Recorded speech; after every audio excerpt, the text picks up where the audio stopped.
Good morning, everyone, and welcome to Manitoba Agriculture Crop Talk webinar. If you have any questions during the presentation, please type them into the Q&A icon on your Zoom toolbar, and we'll get to them at the end of each presentation. This webinar is being recorded, and you will receive a link to the recording. Thank you.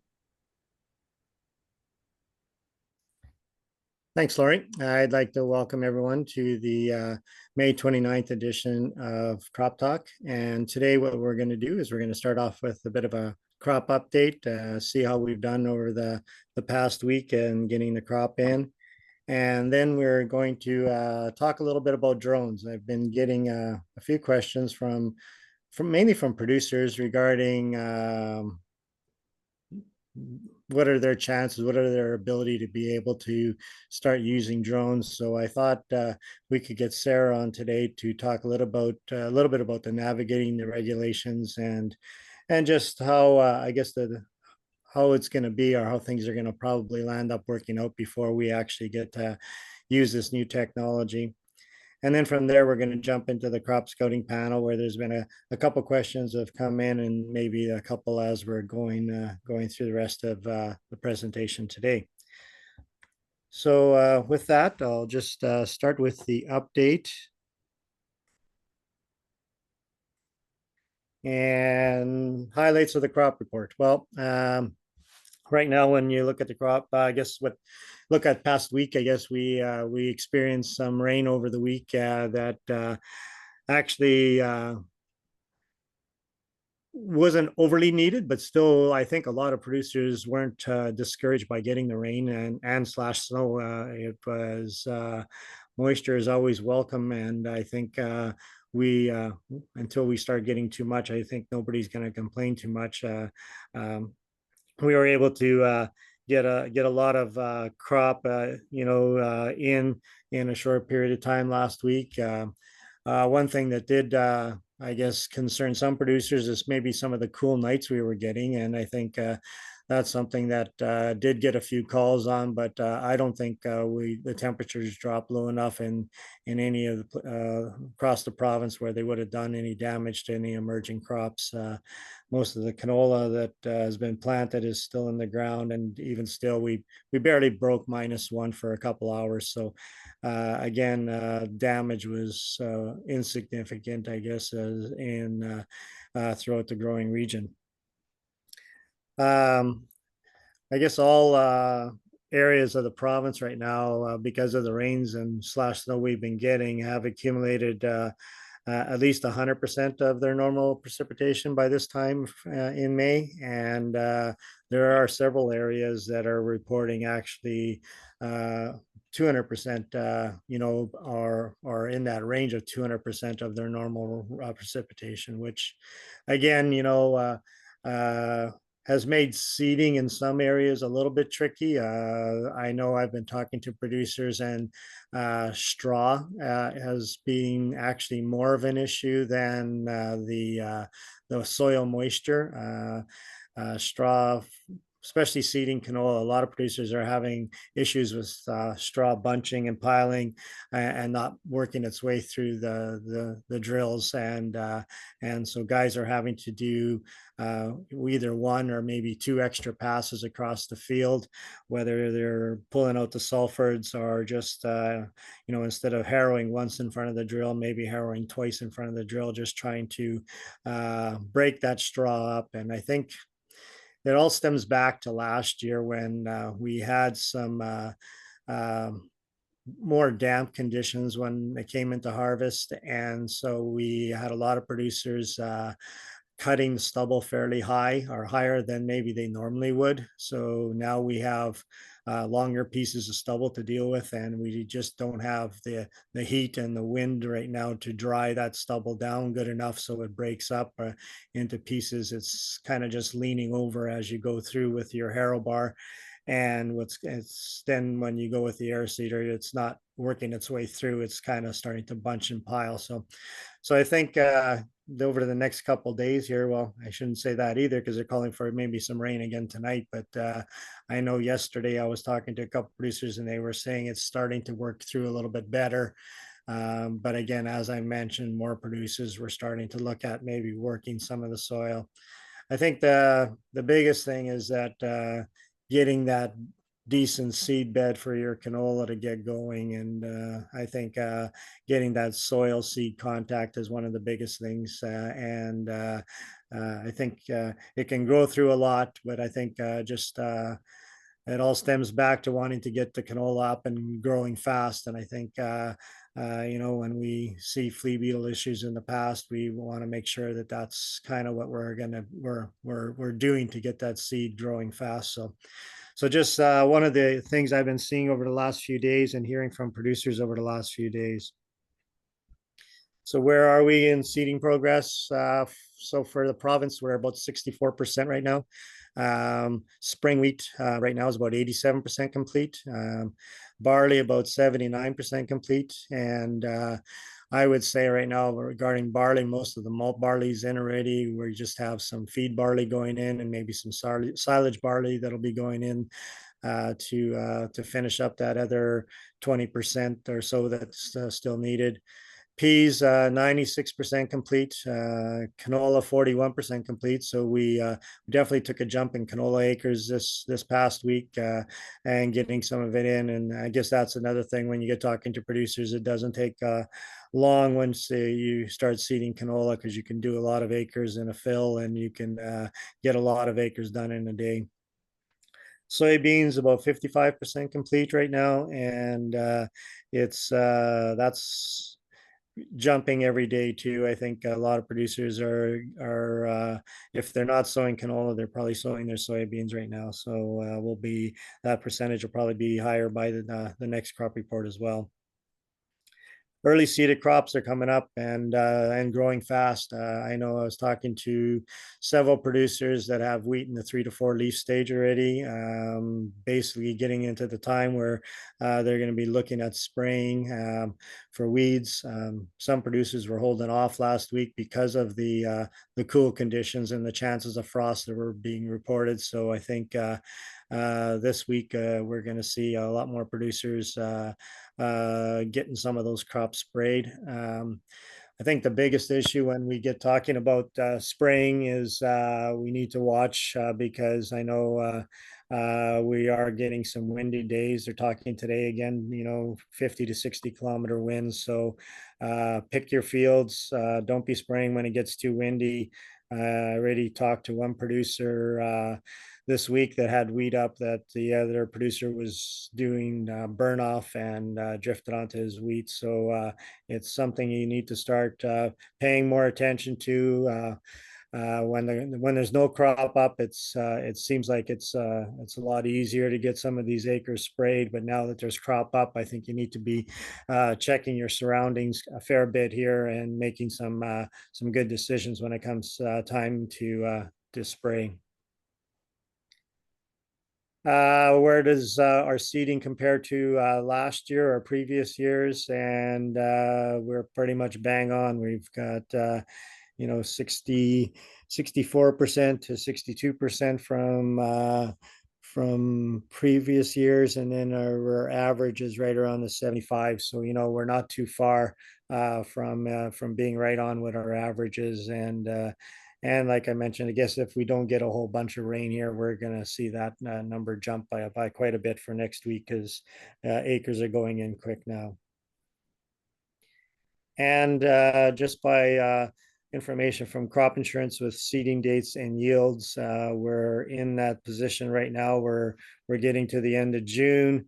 So a lot of our yield potential is dropped below that 100%, and we're in that 100 to 80 to 100% range right now on several of the crops. So again, just another reason to start getting those crops in and getting an end to the 2024 seeding. So with that, that's a brief update of the what's happened over the past week regarding cropping and the seeding. So from there, we'll hit into Sarah's presentation, and let's talk a little bit about drones. So Sarah, if you're ready, you can take over the screen. Yeah. Can you hear me all right? You bet, Sarah. Okay, perfect. So today, as Lionel mentioned, we'd gotten some questions about drone use and pesticide applications, and we thought it would be a good idea to sort of go over some of the requirements regulatory wise before we can use a drone. So I'll do a brief presentation today. So to begin with, Excuse me, I Sarah. want, yeah. We're not seeing your screen yet. Do you want to try and share your screen again? Oh, that's weird. Just a Mm-hmm. second. You bet.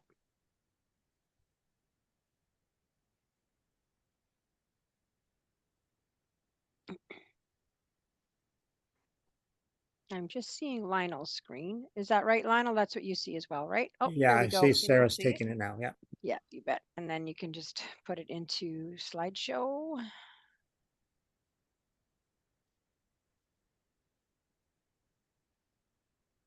There you go.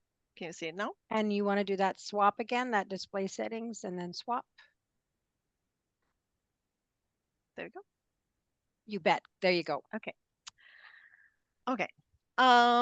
So I thought it would be good to start with a bit of drone history here. So originally, when drones were introduced into agriculture, they were used for various surveillance purposes, mapping, etc. So they used to be quite small, capacity-wise, and even few years ago, I would want to say around 2018, 2017, people like the industry was quite skeptical that drones could one day be used for sort of pesticide application in particularly in prairie context.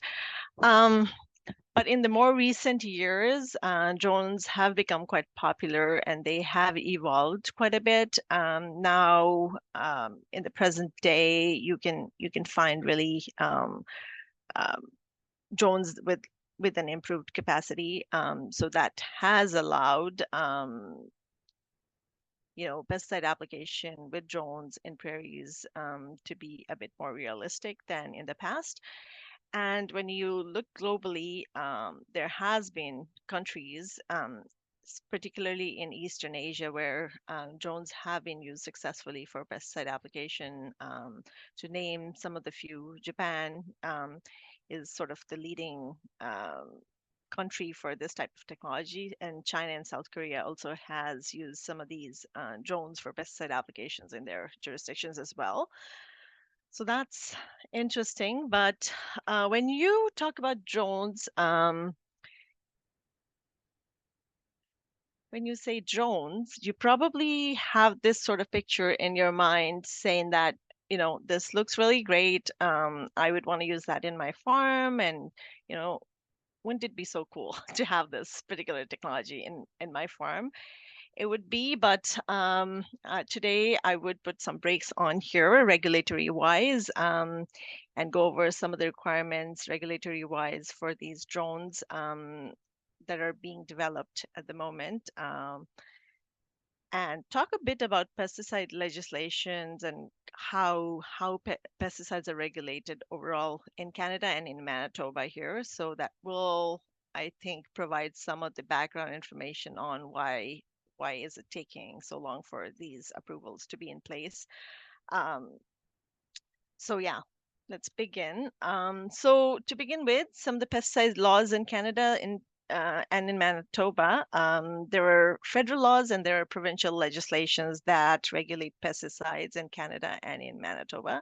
So federal legislation, namely Pest Control Products Act, would be the legislation under which pest control products or pesticides would be registered for use in Canada. They would be classified for different types of use. For example, is it a ready-to-use domestic class product and that is safe to be used by individuals such as homeowners, or is it more concentrated product class as commercial or restricted class pesticides, more designed for industrial setting or for agricultural setting? So those classifications and those registrations come from federal legislation. And on the provincial side, we do have additional pesticide legislations governing sales and use of these pesticides. and they're very different in each province. And in Manitoba, the legislation that governs sales and use is Pesticides and Fertilizer Control Act, and there are additional requirements under Environment Act as well, which I will briefly touch specific to drones later on in the presentation. Um, but just for background, that these pesticides regulations would come into play whenever a pesticide is being applied in or purchased or used in Manitoba and in Canada. So under provincial legislation, Pesticides and Fertilizers Control Act, this particular act is the purpose of this act is to license commercial applicators using commercial class products. So your crop dusters, your commercial applicators such as exterminators, your custom um, ground application crew, or your aerial applicators or crop dusters would be licensed under this legislation. And there is also Environment Act where storage and some of the other public facing applications would be covered. So under Environment Act, additional permitting requirements are in place for pesticide applications where, there may be maybe a chance that a applied pesticide would potentially expose the public to that situation. So wherever when a pesticide is applied in a public setting where public have access to these areas, additional permitting requirements come into play. So just good to be aware of those other regulations that come into play when it comes to pesticides. Um, so when I think of pesticides, I also think of it in a life cycle approach where I think of it from development to use and continued registration type of situation. Um, so development is something that would be conducted by chem companies. So this would include any research and development activities done by these companies prior to a product being registered for use. So all the background work. But once those products are developed, it can't just simply be marketed and used. Prior to that, it has to be registered for use in Canada. So that's where the federal regulatory body comes in, and that would be Health Canada's Pest Management Regulatory Agency in this case. So when a product is developed, the chem companies will apply to the regulatory body PMRA or Pest Management Regulatory Agency to register these products, and a successful registration with PMRA would allow the product to have a registration number, and that's when it legally becomes available to Canadians for use in Canada. So having said that, any products that is in in in Canada's context, we are quite similar to US, but then the regulatory systems are different. So we often get questions in terms of if a product is registered in US, can that be used in Canada? That's obviously not the case. So anything that is used and applied in Canada needs to be registered in Canada under Health Canada. It has to have a registration number or a PCP number with Health Canada before it can be used. So that's just something to keep in mind. And sales and use, as I indicated previously, is regulated by the provinces. And after the product is sold and used, Canada has a system where the products are reevaluated on a cyclical basis at the moment.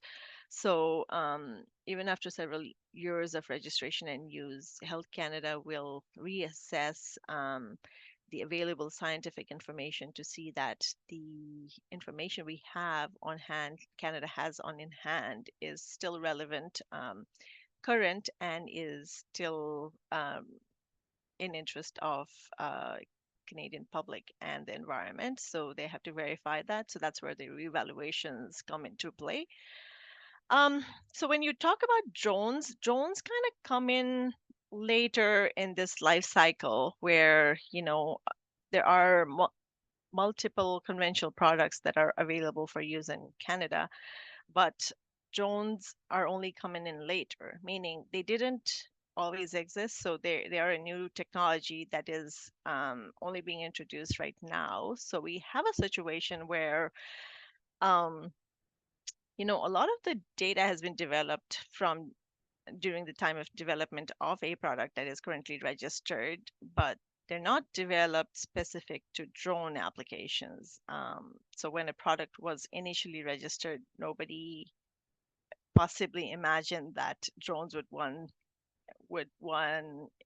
time become a technology that will be used for pesticide application down the road. So there's no data, scientific data to support that sort of use. So that's really the difficulty right now in getting these drones approved for pesticide applications. And it is also difficult because it is very product specific. So it's not just one approval. So each product will need its own data set specific to drones or something or rational to prove that drones would meet the expected standards of Health Canada before it could be registered. So drones actually have to get on each pesticide label before it could be legally used for application. So that's really the difficulty right now. Um, and when it comes to pesticide registration and regulations in Canada, there is a lot of data requirements, not just in Canada, but in all other jurisdictions. But Canada in particular also has an extensive data requirements before a product is registered, right? So this could be your efficacy data. In Canada, we have to prove that a product that is being registered is efficacious for the purpose it is being registered. So if it's saying that product A is effective against grasshoppers, then the registrants of the chem companies have to prove that there is efficacy, there is that activity through scientific data, trial data. Um, there has to be crop tolerance data, pesticide residue data, toxicology data, and environmental data that is required before that registration can happen. Um, and even though drones are considered aerial type application, the traditional aerial application that has been happening in Canada doesn't quite cover drones. The data generated for that purpose doesn't quite cover because they are still quite different in terms of how much water volume um, can be used and, like how much capacity the drone has. And in all of that, there is a requirement for additional data to be generated and which to hasn't been developed to date. So there wasn't any data available for drones to automatically go on these pesticide labels. So that hasn't happened so far. Um, so that's that.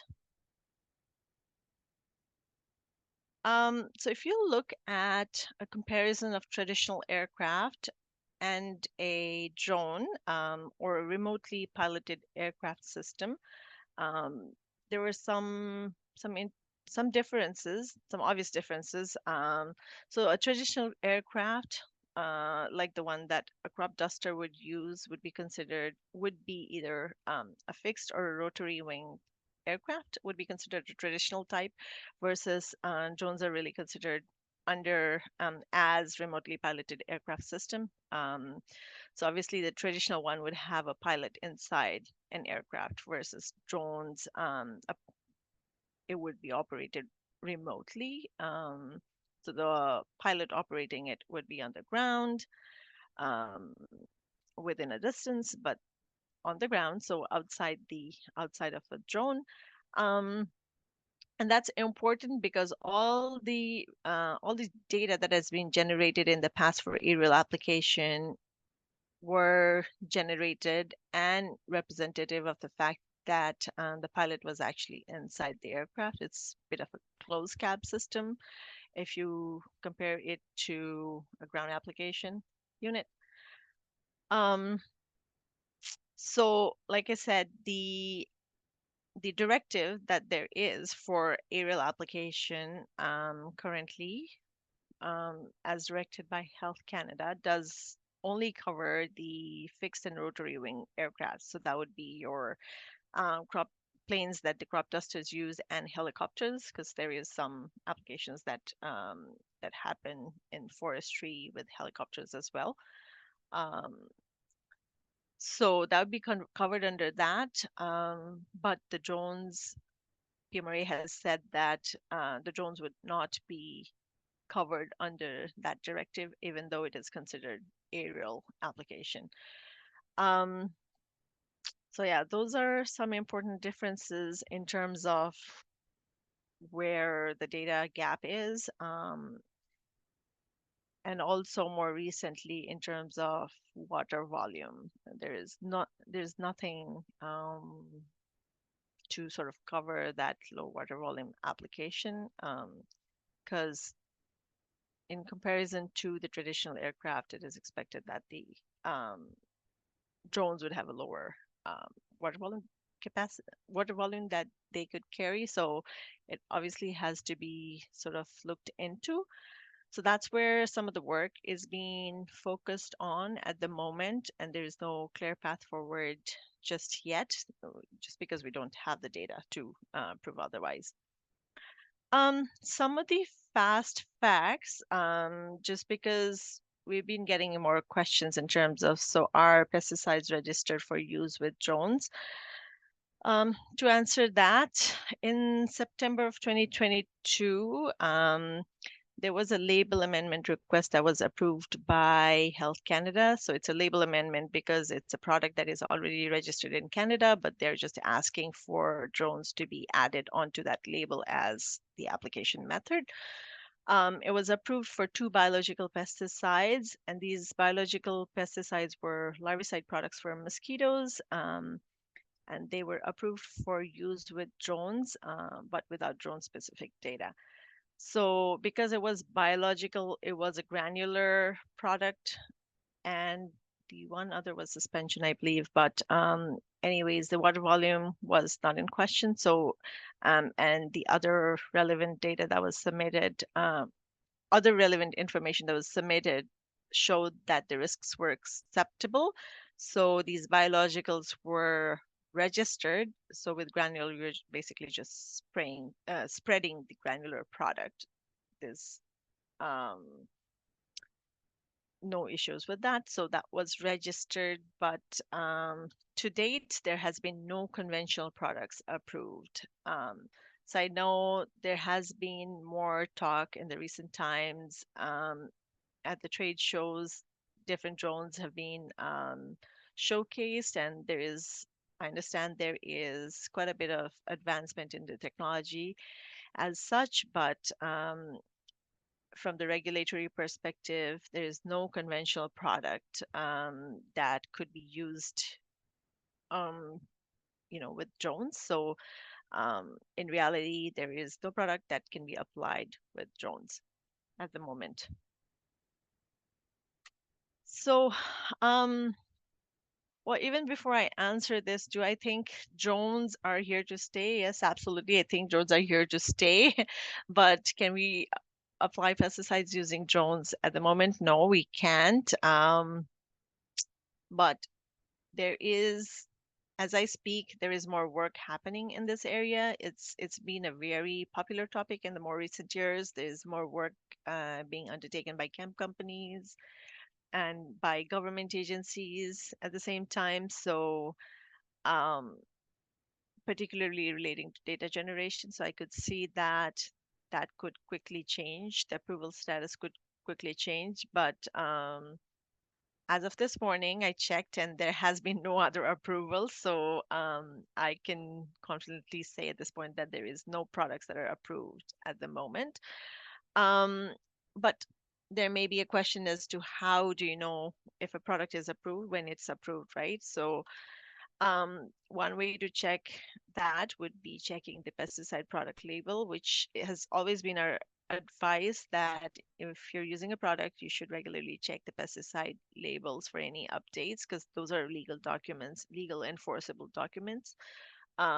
So if you go back to the pesticide label, and if you wanted to make sure drones were on the label, then it would um, more likely say remotely piloted aircraft systems on the label. So this would be specified on the labels under application technology. So right now, if a product is approved for traditional aircraft application, it would be under a heading called aerial application, and it will have all the specifics of what, how much can be used, how many times can be used, and what water volume is needed, and what are all the requirements. So similarly, when drones become available for use with a pesticide product, the the pesticide product label will have RPAS written on the label, and there be specific directions relating to RPAS on the label. So that's something that we need to look out for. And also something, if I can go back, that I forgot to mention here, um, is that the drones are coming in later in life. So whenever the pesticide labels need to have a change, or if someone wanted to have drones on the label, it doesn't automatically happen. Actually, the chem companies who develop these products need to apply to Health Canada to add these drones on the label. So without an application, it's not an automatic approval.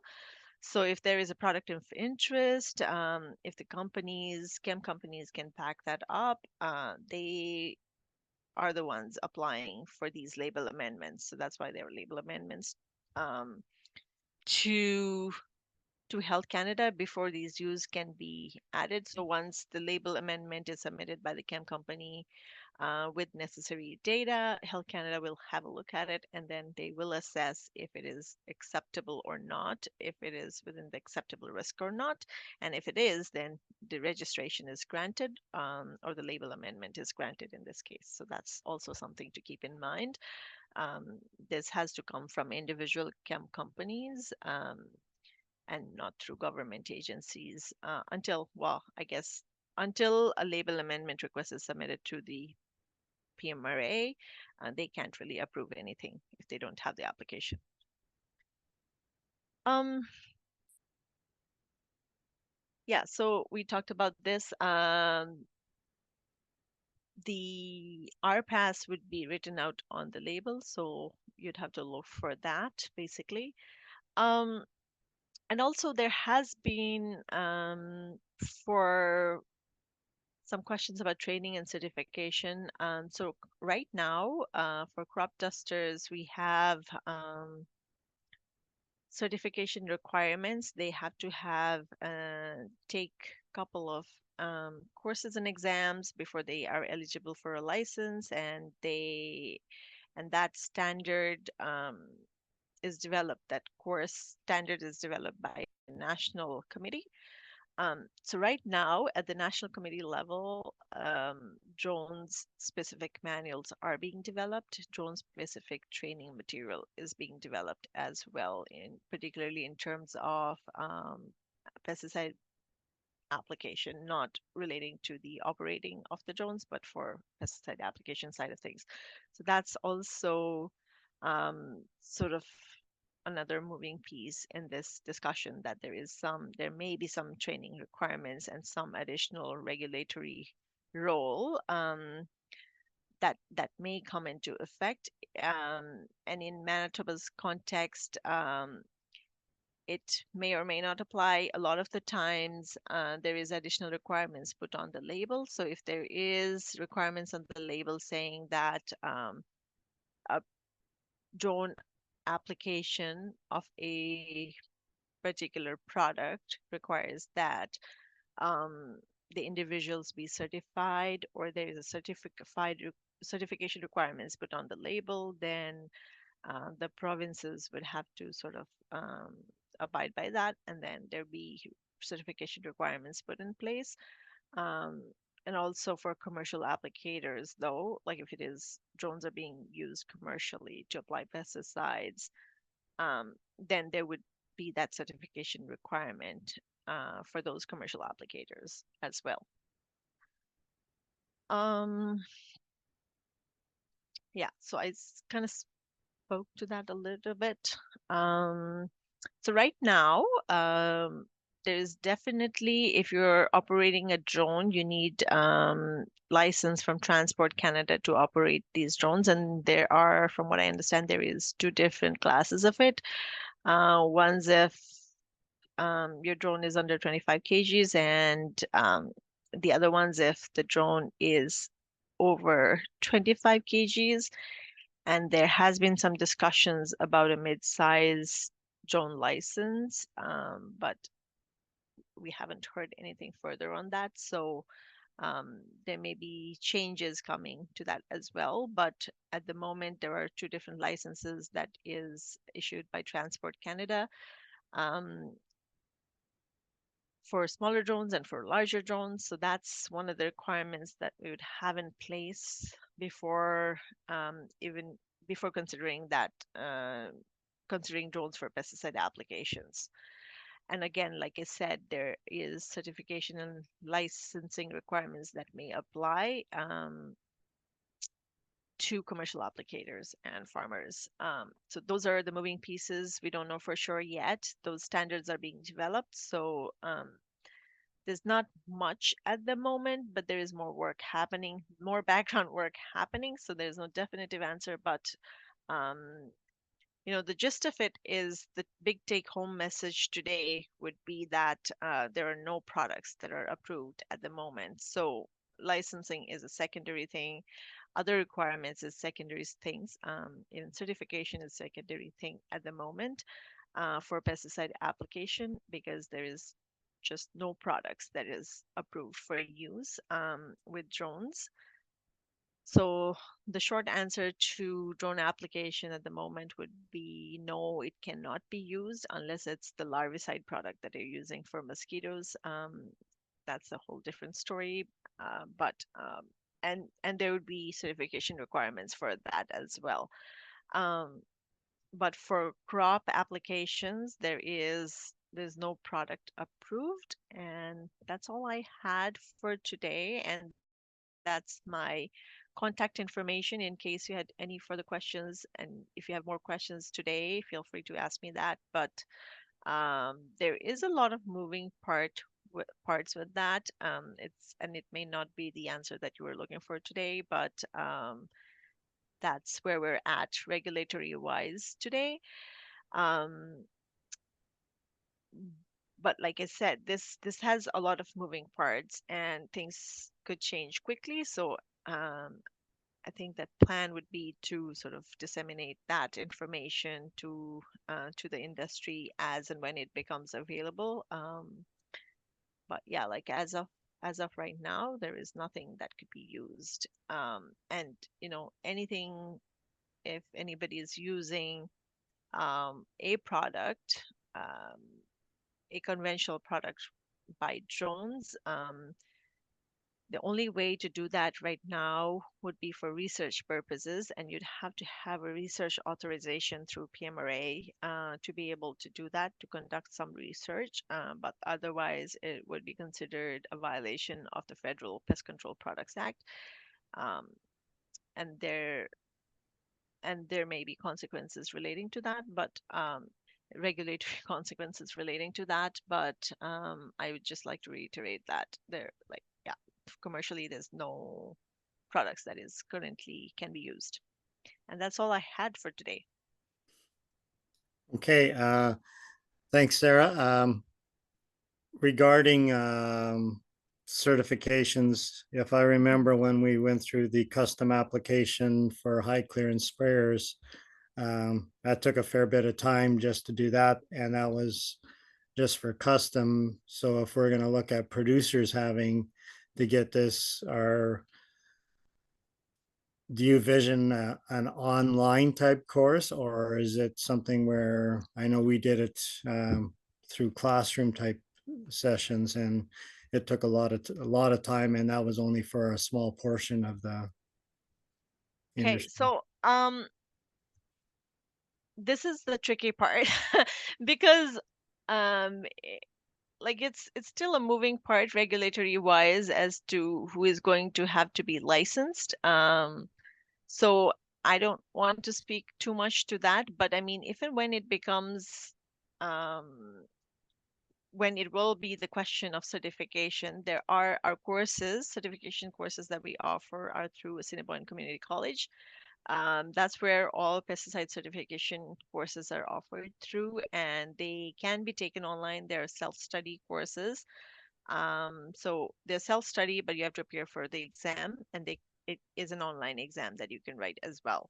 It's proctored, but it's online, so it would be you can write it from anywhere. Um, so that's that. There's usually two categories of exam that you write. Um, there's pesticide core, which is the regulatory Manitoba regulation portion of the exam, and then the actual category licenses, license exams that you'd write. For example, if you were a crop duster, then you'd write pesticide core and aerial category.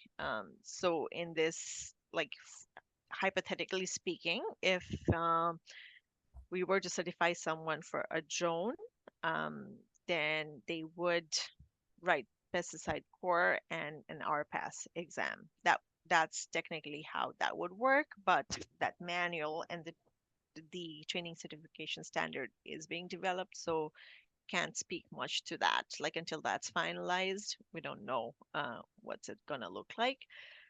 Um, and like if there is going to be additional requirements on each pesticide label, that's going to be another moving part because it will depend on each particular product label, right? So if it's approved for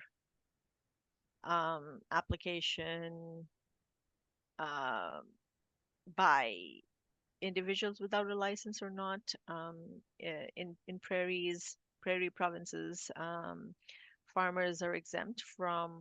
So our legislation is designed for commercial applicators only. So if you're applying to your own farm right now, pesticides to your own farm, you don't require a license. We don't license our farmers. Um, but the requirements are different if the pesticide labels specifically say that this product is only to be used by certified or licensed personnel. Then in that case, even though we have farmer exemptions, those products would require that person, that individual using those products would be licensed. So that's why I don't have like a general answer, Mhm. but No, that's good. yeah. Yeah. And just the one producer that called me the other day was uh, he was under the impression that this was going to be happening soon. In your best guess, how far off do you think this is? I know my opinion is I think we're still a ways away, but I would want to say the application in crops is a bit ways away, but there might be more things happening on some of the other type of applications that might be happening pretty soon. I don't know exactly when, but I mean, all I can say is there is more background work happening. So there are people looking at some of the data requirements as we speak. So, you know, um, it could be soon. okay, good. Well, thanks, Sarah. That was some good information, and I think Thank you. we're probably going to be talking about this in the next few years quite a bit. So Yeah. thanks for kind of bringing us up to date as to where we sit right now. And Yeah. I think a lot of people are watching this kind of close. So I think it'll be Hmm. interesting to see where we land up. Yeah. Okay, so we're going to jump into the panel here.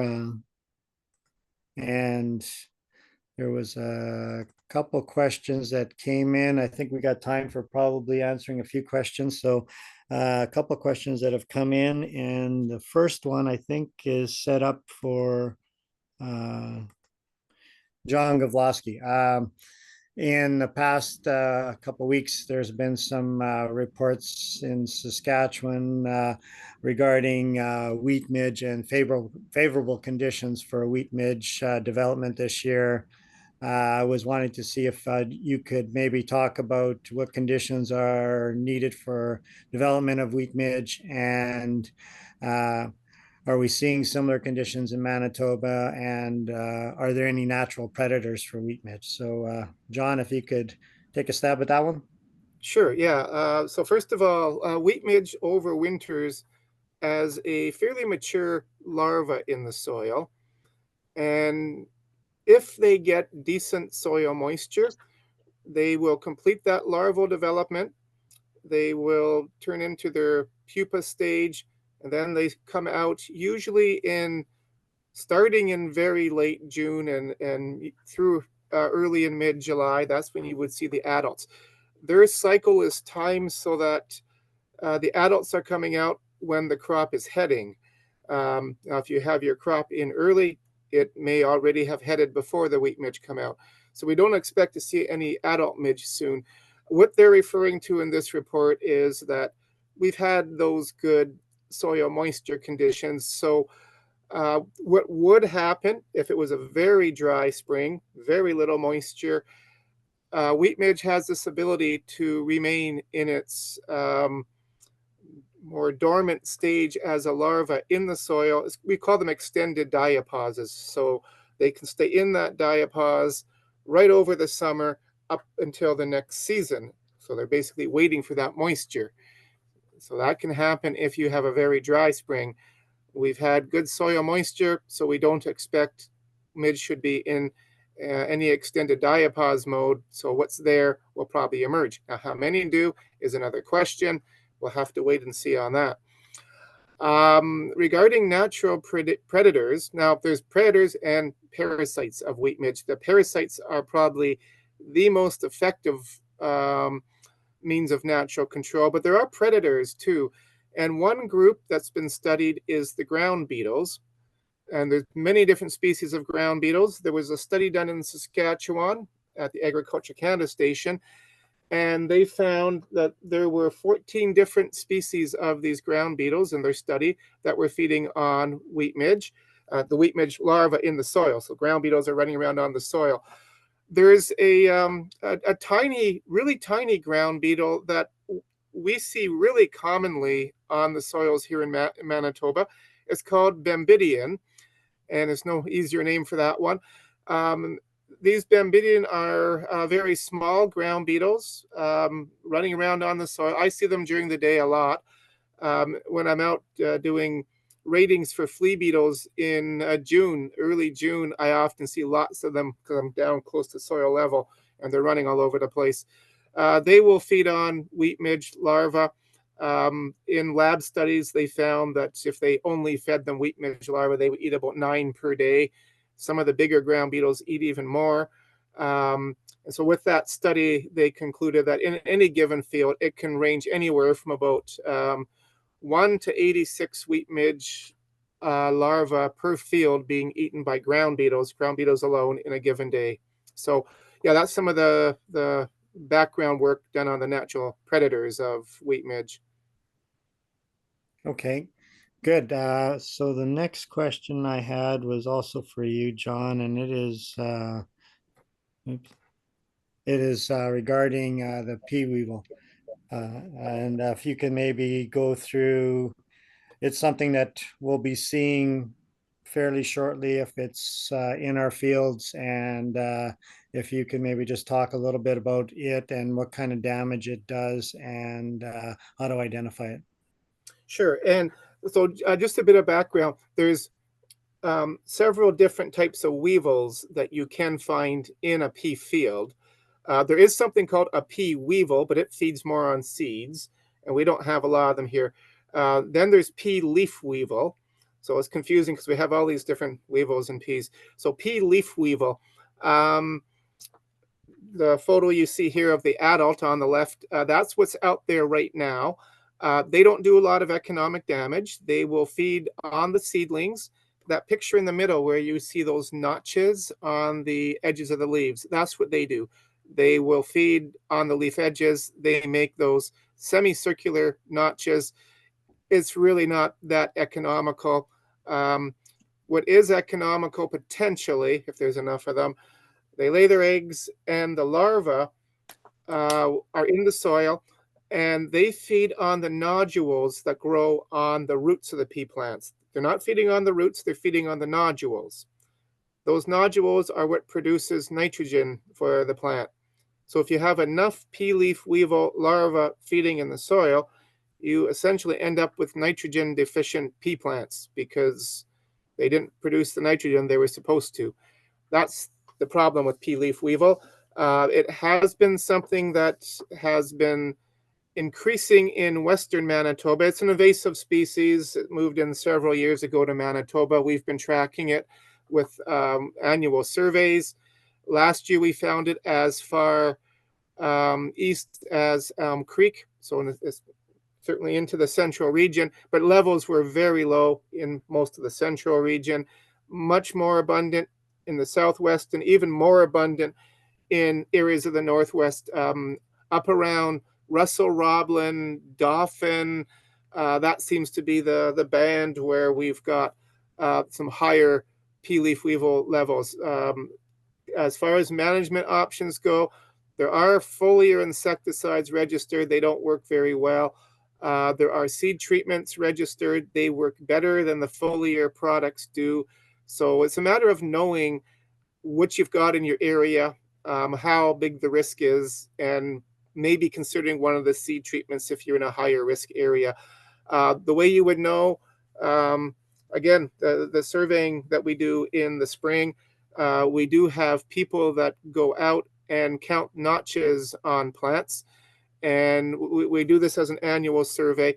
It's a matter of counting 10 plants in an area, do that in about 5 areas of the field, and it gives you an idea based on the number of notches you're seeing or number of leaves with notches, roughly how big that population is. So we'll be doing that across Manitoba over the next few weeks. Really, once the plants are up until about the 6 leaf stage, we can do this counting. If anyone is interested in being involved in the survey, let me know. Again, we're going to be starting this really soon and doing it over the next several weeks. Okay, John. So if you see the notches this year in your peas, it's really too late to do anything, because once you've seen the notches, like how long before like the eggs are laid and the larvae is going to be there? Well, see, this is the tricky part. If you start to see a lot of notching, it means the weevils have been there doing their feeding, mating, laying eggs. So by the time you see a lot of notching, there's probably already a lot of egg laying that's occurred.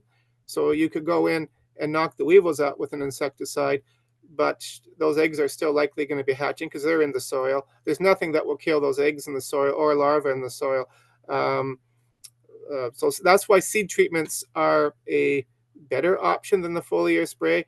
In the trials they did with the foliar sprays, you can get some control of the adults, but in the end, it wasn't reducing the damage to the nodules very significantly. So Okay. basically, if you're seeing a lot of nodules this year, chalk it up as learning experience. And again, if it seems like it was an economical thing, consider one of the seed treatments for following years. Okay. And have you seen fields where they've done enough damage where it's reduced yield? Or Not in the Carmen area here, but definitely up in that, again, that Dauphin, Roblin, Russell, the Northwest, certainly that area. There's fields where they've been doing enough damage that a seed treatment would likely be an economical investment. okay, thanks, John. So the next question is, we're getting into that timing for growth regulators, and I thought Anne can maybe talk a little bit today about growth regulators on winter wheat, and we're, and timing wise for putting them on for winter wheat and our spring seeded cereals, as crops are growing fairly fast here and we have good growing conditions and lots of moisture. So if producers were thinking about doing it, I thought maybe it'd be good just to talk a bit about that. So Anne, you said you might get a couple slides here. Yeah, I'll just share my screen here, Lionel. Perfect.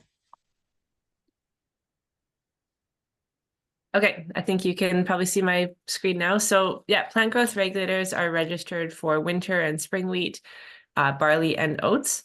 For barley, the caution is just for malting barley. So you'd want to check with your buyer before considering applying it on malting barley. And just when you're thinking about plant growth regulators, key is to just think about, do you have a variety that's prone to lodging, and are your fields intensively managed? So are you using high fertility and high seeding rates? Do you have good yield potential? Then you may want to consider using a plant growth regulator.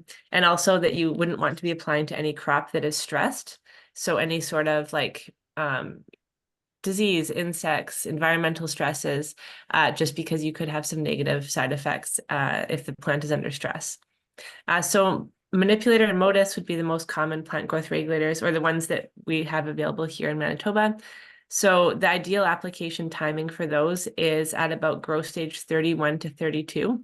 So 30 is the beginning of stem elongation. So after the tillering stage, so when tillering is kind of wrapping up, you want the wheat will be going into stem elongation after that point. So depending on how warm it is and how fast your wheat's growing, this can happen pretty quickly. So growth stage 30 is the beginning of stem elongation. 31 is when the first node is at least 1 centimeter above the tillering node, and 32 is node 2 at least 2 centimeters above the tillering node. So the photo I have up here would be of growth stage 31. So I've pointed out where the first node, the tillering node, is. For some reason, I don't have that second node up on the screen, but it would be just under the inflorescence there. So you'd want to be, as soon as the stem starts elongating, you'd want to be keeping an eye on your cereal crop that you'd be considering a PGR application to. Looking at just the main stem, so removing all the tillers and using a very sharp knife or blade to cut open the main stem to see the position of the nodes to see if it's ideal timing. So for both these products, they are registered for growth stage 30 to 39, and 39 is the flag leaf stage. You would not want to be considering applying a plant growth regulator that late. Like, I think that if you can't get it on at the ideal timing, you would probably not want to consider a PGR application, because when you think about how the wheat is growing at the flag leaf stage or getting close to the flag leaf stage, the stem has already elongated quite a bit, and you're not going to be having that same shortening effect because the plant has already, those internodes have already elongated. It can be tricky to see what the growth stage timing is. I just have a graphic up here that the Wheat and Barley Commissions put together a couple of years ago, just showing those actual stages. So you can find this online. It makes it look a little bit easier than it actually is. We all know looking at things in plants can be trickier in the field. But just to keep in mind that you should be checking regularly, and when your wheat is tillering, to be thinking about, like, if you want to be applying a PGR and keeping an eye on it to see when that stem starts to elongate.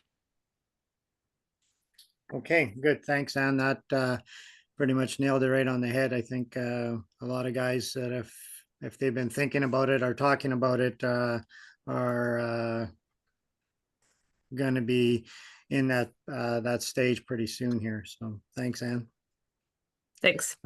Lori, I'll get you to just let me know if there's any questions that come in or have come in. Yeah, I can't see any right now, so we're good. Okay. Okay.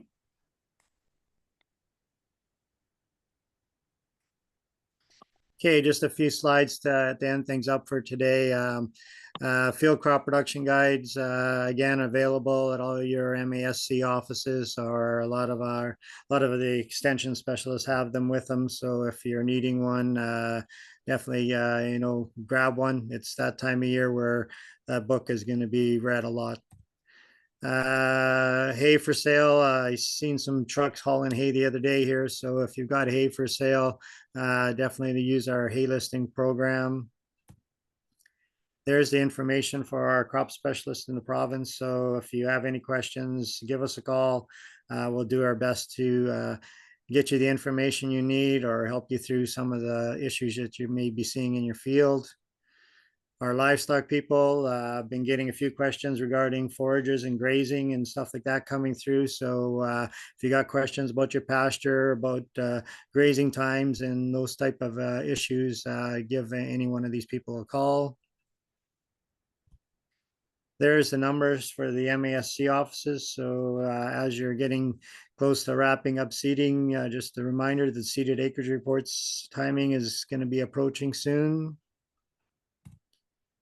And if you've got questions, there's my contact information and Lori's email address. I'd like to thank the presenters for today and join us next week, June the 5th for Crop Talk. And maybe by that time, we'll be saying we're 80 to 90% seeding complete. So thanks for joining, and we'll see you next week.